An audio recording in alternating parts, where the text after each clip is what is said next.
All right. Hello, everybody. It is Kevin down here in the studio, and we are ready for our 12:30 show today, which, as you guys, if you're familiar with our programming, once a month we have people from Messer and construction workers to engineers to architects to everybody from Messer coming over about once a month to talk about the progress and their job with involvement in the critical care building over there. That's the big, tall building that's coming together very quickly. If you can see it out your windows, some of you can, others may not. But right next to the Ronald McDonald house, which is also undergoing all of its renovations right now.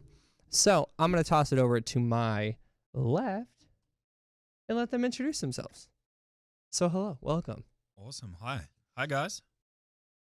You want to say name and your role? So my name is Sid Pomeroy. I am the safety executive based out of our corporate office, but I look after safety for all of Cincinnati, Louisville, and Lexington. Okay, it's quite a lot. It's a lot. Yeah. Yeah. We'll wait a second for this to. All right, medical center's clear, so we're good. And you want to introduce yourself as always. Now she's getting featured on the desk, so she no longer needs to. Can you pull the mic a little bit like closer to you? Yep. No longer needs to sit offside. Like it's now your shining moment. So. Sarah Brockert. I'm a senior virtual construction manager with Messer. So Sarah is the one who organizes all of this. Is always forcing people in here, twisting their arms by encouraging them to come in. So, but no, it's great. We love having you guys here. So.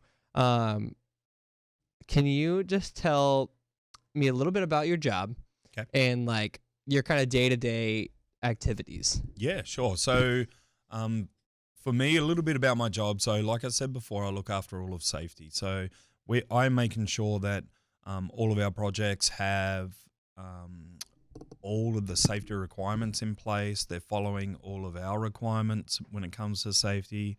And also the governing body, which is OSHA, making sure everyone's following the rules, basically.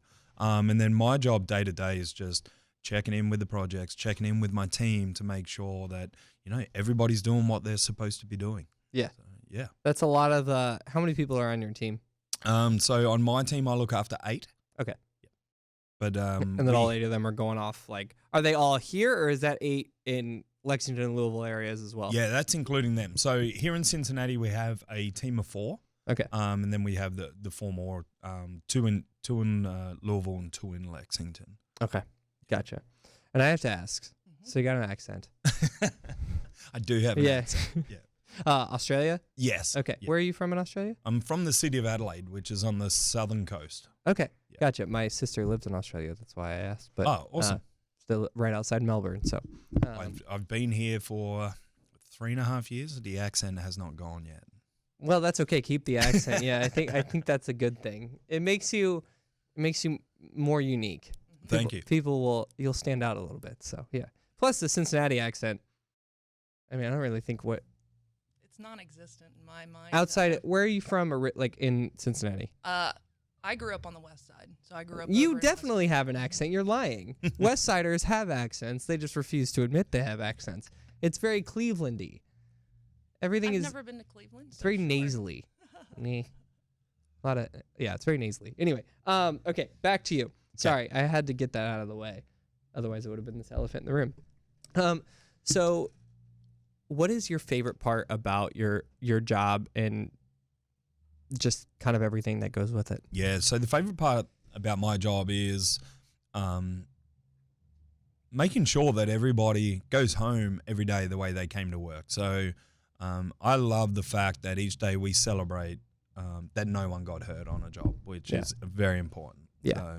So for me, that's my favorite part of the job is when we have an injury-free day.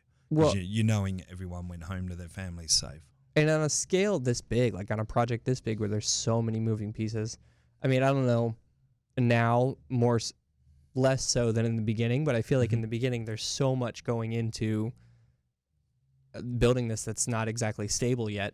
I mean, it's stable, but you know what I mean? It's not like right now where everything's set and it's all interior work for the most part. So I feel like can be, you've got quite the stressful job. It can be, it can be quite stressful. Yeah. There's times when you're like, you're staying up late at night thinking about things. So an interesting point is I was actually first hired for Mesa for this project. Okay. To be the safety manager on this project. I was lucky enough to get promoted pretty quickly. Yeah. But so I have a vested interest in this project and everything that goes on in there and making sure everybody's, okay and safe. And so this is like your baby then. This is 100%. Yeah. Well, that and because my little boy is a oncology patient here as well. So the vested interest is even you have dual more interest beyond the work. Yeah. I think that's awesome because you have an insight to it that maybe not everybody over at Messer has. I mean, they know they're working for something or they've been working in here, but you have kind of seen both sides of it. So 100%. We've been the people in here staying in here for a month long, and so we know what all these kids are going through. Having that inside knowledge, I guess, kind of helps for these projects. It does. Makes it easier for you to relate, for sure. Definitely. Okay, now going off the favorite, now we're on the hardest part of your job, but I feel like the answer is kind of in itself in your job title, but yeah. So the hardest part about my job is probably when an incident or an accident happens is what do we do to make sure it never happens again? So it's about if an incident or accident happens, we drill down into that, we investigate it, we look at every aspect of what happened, and we dive deep into that to work out, hey, what can we put in place to make sure that never happens again? So that's probably the hardest part. Yeah, because I feel like every time it's a totally different case and it's different, just different elements to each one. So 100%. And the hardest part about that is you have to go past the human element of why something happened. So it's very easy just to say that person made a mistake. User error, yeah. Yeah, but then we got to look into, okay, so what if they did make a mistake? What helped them or led them to make that mistake? So interesting. Yeah. Okay. So when you first started getting into, when you were a kid, you were growing up, what first got you interested in the construction world? Oh, awesome. So most of my family has always been in construction. So I think my first job was probably, I wouldn't even call it a job, but my dad used to take me to his work. He was a concreter. So he was doing everything that, our guys are doing here for a building. And I used to push wheelbarrows at about the age of 13 or 14. Getting you to work early. Yeah, exactly. So that was kind of my first little bit into construction. And then for me personally, I left high school and became an apprentice mason. Okay. So then I was off on my own, away from my dad, essentially, like working on job sites and laying bricks. Yeah. So then you did that for how long? And then before that was in Australia still. It was, and then when you made the move here 3 years ago, right? Yes. Okay. Gotcha. So you were working for a while out there, but that. Yeah, I'll give you the quick rundown or history of myself. So I was an apprentice mason for a little while, and then I went and joined the Australian Army for 6 years. So I did that, and then when I got out of the military, I went to go back into construction and made the switch over to earthworks. So I was driving or operating, big giant excavators and dump trucks and front end loaders and all that fun stuff. Every little kid's dream, right? Yeah. And I did that for probably 8 or 9 years, just playing in a big sandbox, operating a lot of Tonka toys. So it was good. It was really, really good. And then I was working on some massive projects. So we think this project here is big, and it is. But the last project I worked on in Australia was a $40 billion gas plant with 10,000 people on site. So yeah, it's a lot. Yeah. But in that time, so I basically, someone said, hey, you got a knack or a passion for safety. Do you want to follow that route? So yeah, I did. I moved into that. Yeah. All right. Awesome. Well, we're happy to have you here. Thank you. I love being here, so it's good. I have to ask this question, and it's kind of off the list here because if I didn't have a pen, so I couldn't write it down. Have you seen anything about? So over in China, I'm sure you've seen this. The hospital that was built, 10 days? 10 days. I wanted to get your guys' viewpoint on that. Like how, that's insane, right? Like that's obviously that's not something we could do here. Maybe, I don't know, but that's crazy to me because you see all the posts, right? Like we can't do whatever. But I wanted to ask you guys about that because you guys are the experts in this, and that's crazy. I said the exact same thing. I was like, how can that even be done? I Yeah. wouldn't want to stay there just in case it falls down. Yeah, I was like, it can't be that stable, right? But Yeah. I mean, it was temporary, so it is. Leaves a lot of room for error. Yeah. With moving that quickly, you can very, very quickly make some mistakes Yeah. you won't see right away. It was just interesting. When I first saw that, I immediately thought of you guys. I was like, well, I gotta ask when they're there, because I saw it and I was like, well, okay, that's really quickly. The too. only way I can see them doing it feasibly is they had some stuff prefabricated, pre-built off-site. Just and brought they in. Just brought it in, and it was at that point, it's almost like Legos. They're snapping pieces together. I just hope that you're right. I hope they stick to this whole temporary thing and it doesn't become a permanent place, because after 2 years things start to deteriorate a little bit, and yeah. Yeah, I guess that's a major thing that, the building we're building here is taking us so long, but it's built to last, right? Yeah. So For the long, I mean, this building here, I mean, this is part of the, I don't know, what is this part of the original? We're in the D. We're Yeah. Between C and D. This is technically D. D, yeah. So This was built after. This wasn't a part of the original. original was B building. I don't know. We can fact check later, but somewhere in the middle area there, yeah. But and over in research especially. Okay. So, what is your favorite project that you've worked on, and why? Or is it this one? Favorite project? It doesn't have to be just this role. It can be something from your past as well. Yeah, for sure. I'd probably have to say, so my favorite project right now over here has been, clearly it's a soft spot for this building, but I would say we've done some fun ones. I mean, we're just about to wrap up the Louisville Soccer Stadium down there. That's actually a pretty cool and fun project. It's a cool one. Right now, I'm also involved in the Lexington Convention Center expansion, which is awesome. And then there's been some small projects here, just been cool to work with. Like we did one for the Association of the Blind here in Cincinnati, and that was just cool because of who the customer is, and you know that people are going to be, people who are vision challenged going into that building. So part of that building was we had to make sure every surface was completely 100% level and flat. Okay, yeah, that can be a little bit stressful for so Earth is not flat. So a lot of people don't think of that, and you go, "What? That's a challenge in itself." So it's pretty cool just to be a part of those type things. Well, that's awesome. I didn't even think about that. You don't think about those type of things, but that's why we have you guys. So to think about those. Okay, when you were growing up and you were in school, what was your favorite class / subject when you were in grade school or high school?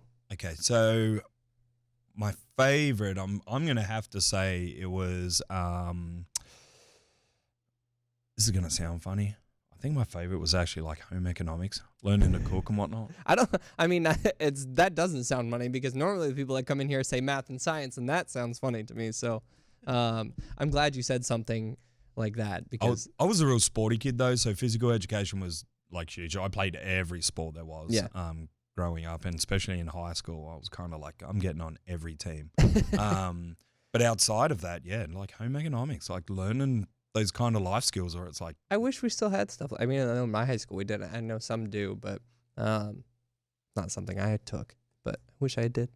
Now I have to do it all on my own. All my friends gave me a lot of grief for it, but now look at you. Now I can cook up a storm. I'm Yeah, good. exactly. So now they're probably wishing that they took those. Exactly. So, I don't think that's weird at all. Okay, now we get into the fun questions here. So your favorite color and why? My favorite color, I have no idea. I think, look, it's going to be very cliche for a boy, but I think it's blue. I mean, mine's blue too. Yeah. So it's and I don't know why exactly. I don't know why either. Yeah. I mean, we're almost matching today. I mean, I got a powder blue on. I got some dark blue. It's great. I don't know. I wear a lot of blue. I get a lot of grief for that. People are like, you have too much blue in your wardrobe, but whatever. It's the way it is. I think also for me, you say blue and then you think, okay, why blue? But coming from Australia, the ocean, we all live and be part of the ocean. So that kind of ties in with it. And where I'm from is a lot of really great weather. So it's blue skies and the ocean, which is kind of leads to it makes my you favorite wonder. color. It's like, when you move to Cincinnati. It's Yeah, like, well, everyone asks. They're always I like, know. "What? Why would you leave the beaches of Australia to come to Cincinnati?" And it's like, Just plain and simple, a girl. My wife. I met my wife here in the US, and Is she she's from here. Cincinnati? Yeah. Wow. So Man. yeah, we met in Nashville, Tennessee, but eventually when our little boy was born, we moved back home Okay. to be closer to family. So yeah. Gotcha. All right. I was going to ask you that, so now we got to that. Would you move to Australia? Oh, in a heartbeat. In a heartbeat. Oh yeah. It's one of the places I've always wanted to visit. Was my brother actually dated a woman from Australia while he was stationed in Korea. Okay. And she was actually traveling around the world, so she ended up staying with us for a month and a half when I was growing up. And some of the things that she taught us and shared with us, I'm friends with her on Facebook now, and I mean it's been 20 plus years, but we're still connected. And I tell my sister who moved to Australia for school is never coming back. I mean, she grew up in Cincinnati, moved to LA, but then I was in Australia, and I'm like, yeah, I mean, you're not coming back. I see her pictures all the time. She's surfing, she's doing whatever, and I'm like, yeah, you're not coming back to anywhere in the Midwest, that's for sure. Once you've had the taste of that. Okay. So, any brothers or sisters? So I have two sisters. They're slightly younger than I am. I was the oldest child of three. Okay. So they're back home. I actually have 3 children in Australia as well. Well, they're young adults now. Yeah. And I'm a granddad. Okay. Just newly became a grandpa, so that's a life change.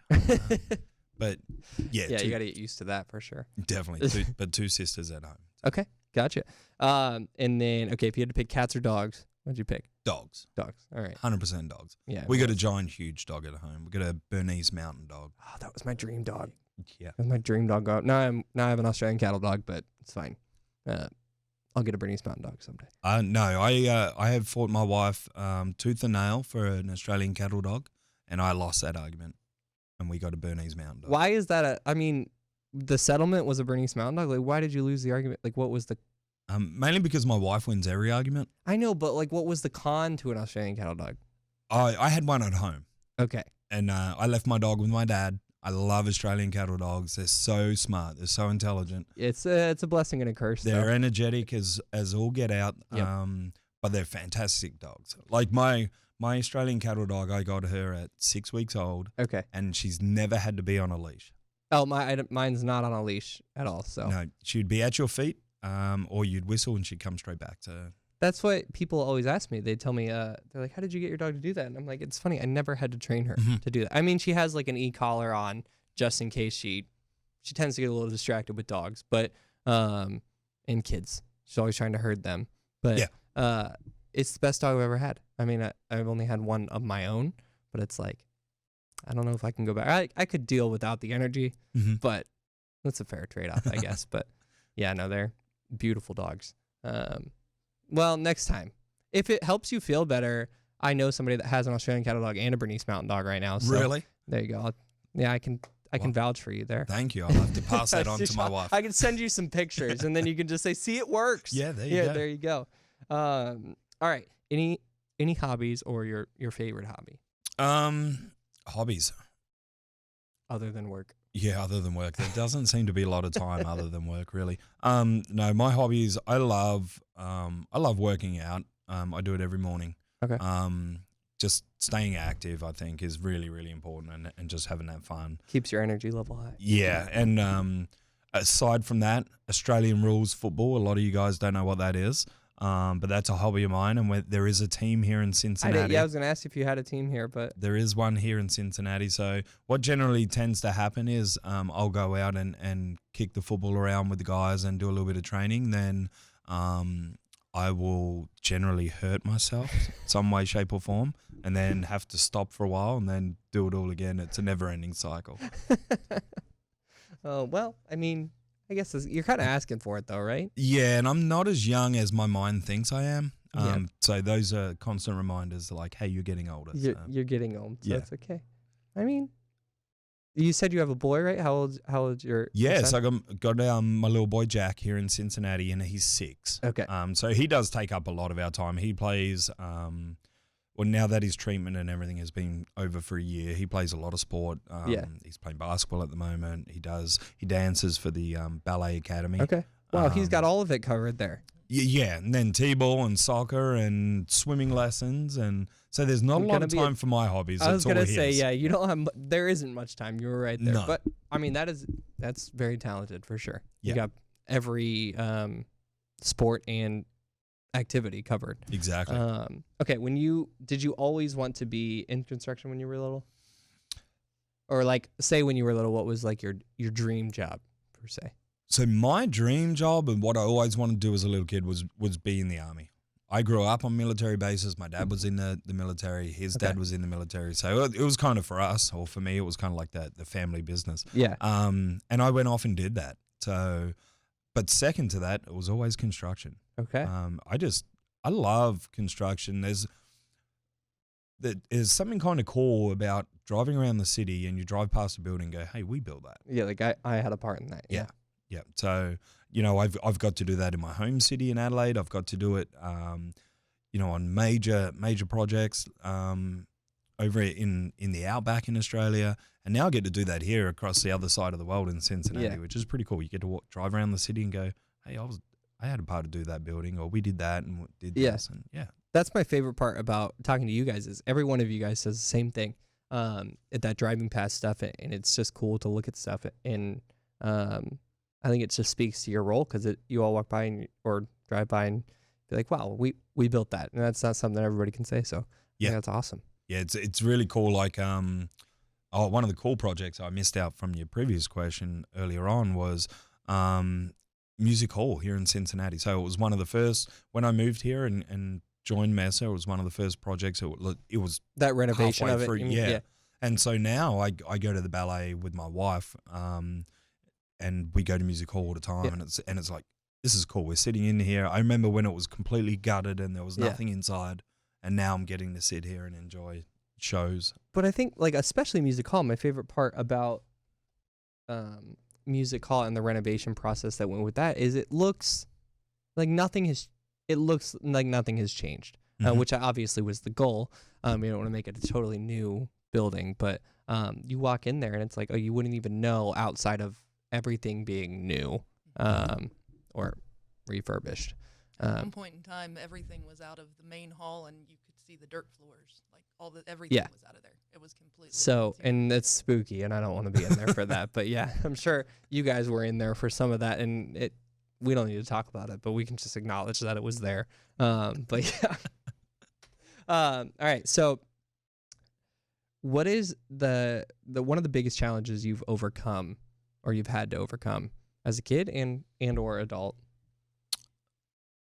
Good question. Wow. I don't know what the answer would be. Probably for me as the biggest challenge that I've had to face was probably being a young dad. You know, I had 3 children under 21. Under 21.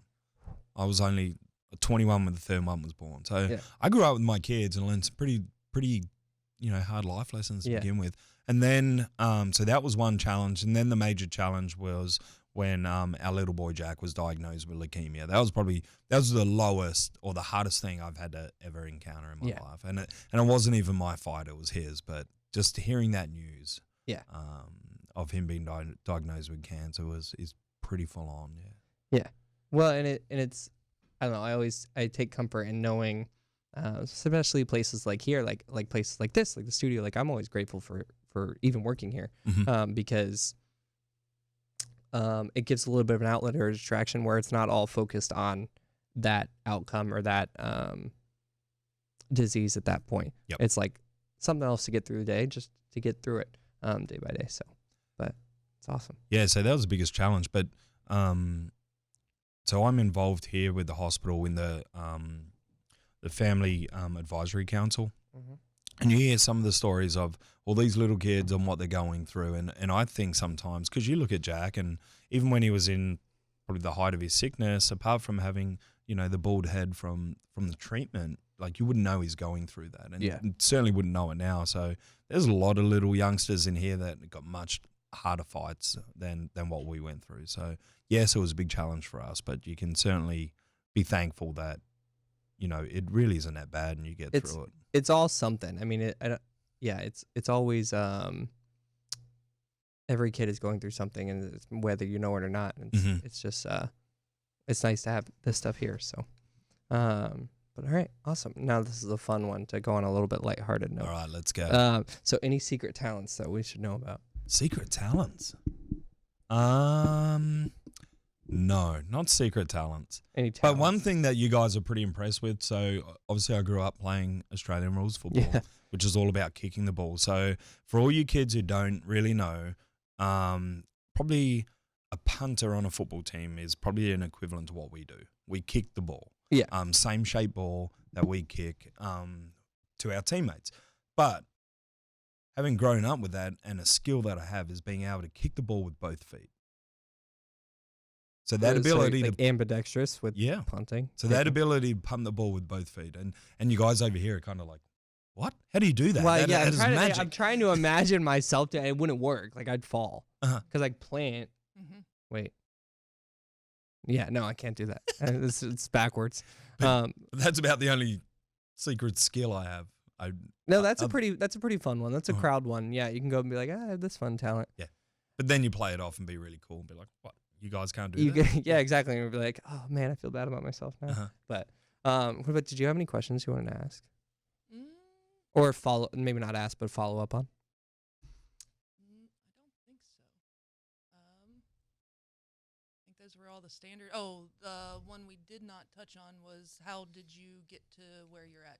I know you said you went through high school. Did you go into college? Did you go through trade school? Did you go any? What was your education like to get to where you are? So for me, as a mason, there's trade school involved in that. And then as an earthworks operator, that really was on the job training and gaining that experience on the job. And then when it come to learning my safety craft, then I did go to school for that. So I've kind of done it all, whether it's like trade school or on the job training when I sort of transitioned into the operating the heavy machinery, and then learning the safety stuff as well at school. So kind of a bit of everything. You've done every bit of it, which is good though, because it's like there isn't one set way for everybody, and you kind of got all three formats of it. So I'm kind of one. So back home in Australia, there's not an emphasis to go to college unless you really want to pursue a certain field. The emphasis is to enter the workforce, like find something you're interested in and go and do it. And so it was kind of a shock that way in regards to over here. It's kind of like, you must go to college, get a good education, get a good job.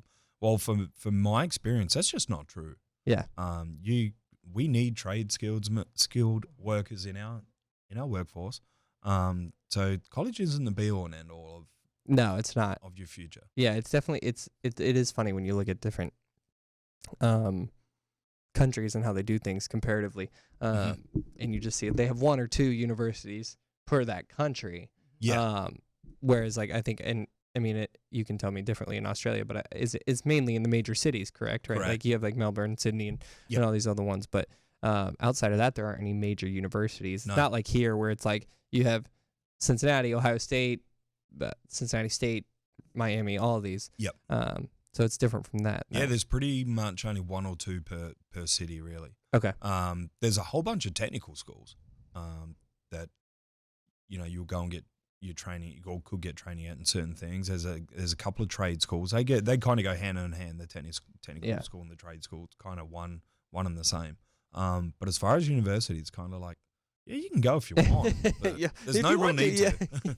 Well, and I think that's great. It's not like a push to. It's like, hey, that's something you want to do, go for it. But you kind of choose your own path there. So it's nice because I feel like it's starting to change a little bit. There's a lot more push for the trade schools to come back to the schools to make it. Because right now, my oldest, who's almost 18, he wants to go in the military, but then after that, he has every ambition of going into the trades. And he's actually got some counselors that are, oh, no, you have to go to college. And it's like, college isn't meant for everybody. I think you're starting to see that, not so much exactly a push for certain trade schools, but I think you're starting to see more towards a less of a push for one way or the other, which is nice, because it's not.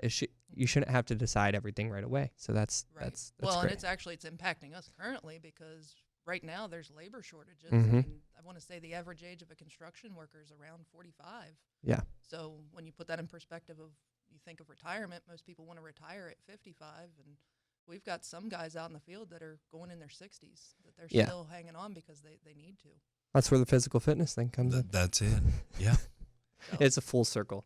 All right. Well, thank you guys for always coming in. Thank you for educating us on Thank you. on your job and your role. I learn more about safety and I learn more about every one of your roles every single time, but I specifically enjoyed this one. So thank you for coming and joining with us. Thanks today. for having me. Appreciate it. We are going to see the rest of you guys at 2:30 for Mac's original program. And until then, we'll see you guys later.